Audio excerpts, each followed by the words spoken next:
And we are delighted to have in our midst a man who can trace his lineage right back to the very famous author of Robinson Crusoe and other great works, Moll Flanders. That is Daniel Defoe, his long-distant relative, Mr. Sean Defoe.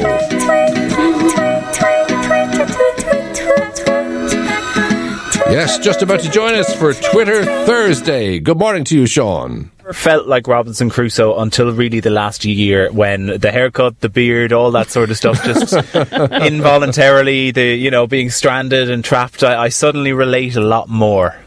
See, I think a lot of people will echo that very sentiment, Sean. No doubt about it. Well, listen, welcome into Twitter Thursday. Great to have you along, as always. Suez Canal, of course, has taken up quite a bit of coverage and lines this week.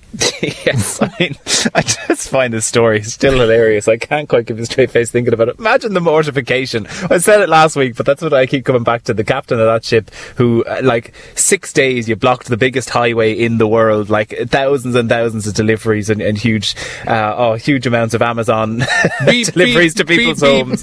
Oh, just the mortification. I can't even, I'm going to reverse later out of a car park, and I'm not going to be able to. If I block one person, I'll lose it entirely. So, but finally, it's been cleared, and it's mad, all the things you find out about things like the Suez Canal. Apparently it's a big disaster for nature, because between the two oceans there's all these rare fish coming into the Mediterranean and then making it very difficult for native Mediterranean fish to thrive and survive. So it's beyond what we thought of a simple blockage, Very interesting. It's like our grey and red squirrel debate and all that goes with it. What did you make of Madonna this week? Again, garnering a lot of headlines and flashing the old bod, and the only thing that people saw, Maria, was the pseudocrim in the background. There's Madonna in her scanties trying to be relevant, and what does anyone care about? What's on the shelf behind her? Oh, trying to be relevant is right. What age is she at this stage? Now, she looks well for her age, I'll give her that.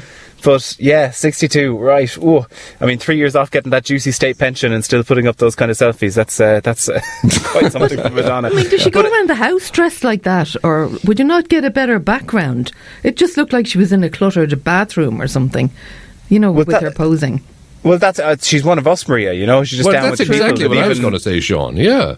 Even her bathroom. I just laughed at it. She obviously put these up with the intention of being like, look how sexy I still am. And everyone just focuses in, you've got Sudocrem in the background. Jesus, Madonna's using Sudocrem. I can't believe it. So I'm delighted to say there is at least one thing in my house that is of a standard that Madonna would use it, and probably only one thing. Well, the mind boggles. Now, it may sound like an April 1st story, but U2's Bono is to be immortalised as a giant moving statue in Dublin City. Because what we need after a year in pandemic is giant Bono straddling the Liffey, looking down on all of us.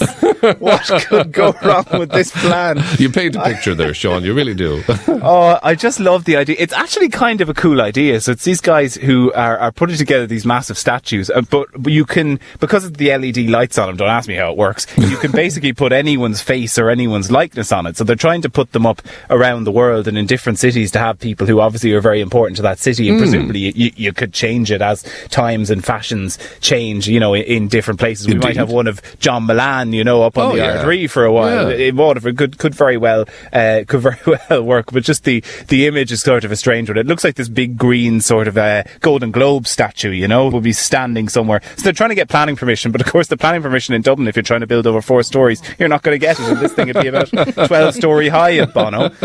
My favourite bit actually about it is in the head of these things, there's a viewing platform. Presumably get a lift up Bono's leg and then up and look out of his forehead, or the glasses that are kind of LED glasses. Finally see what's going on in Bono's head. It's probably going to be like, in movies, anytime someone's in Paris, they always have a view of the Eiffel Tower no matter where they are. And this is probably going to be anything shot in Dublin. They'd be looking out the window and we'll always have a shot of a gigantic Bono there.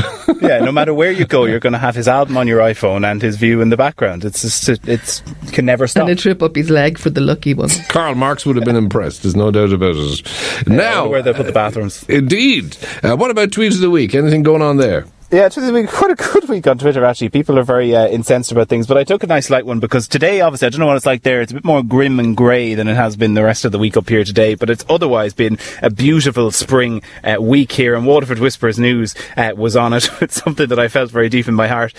It's too warm to cook, so I'm just going to make a nice salad for tonight's dinner, confirms mother of three. Oh, how appropriate and apt in so many ways, and yet clever at the same time. Yes, indeed. It's true, though. Once the sun appears, like, we break out roll up the ham and the lettuce and the boiled egg and the beetroot.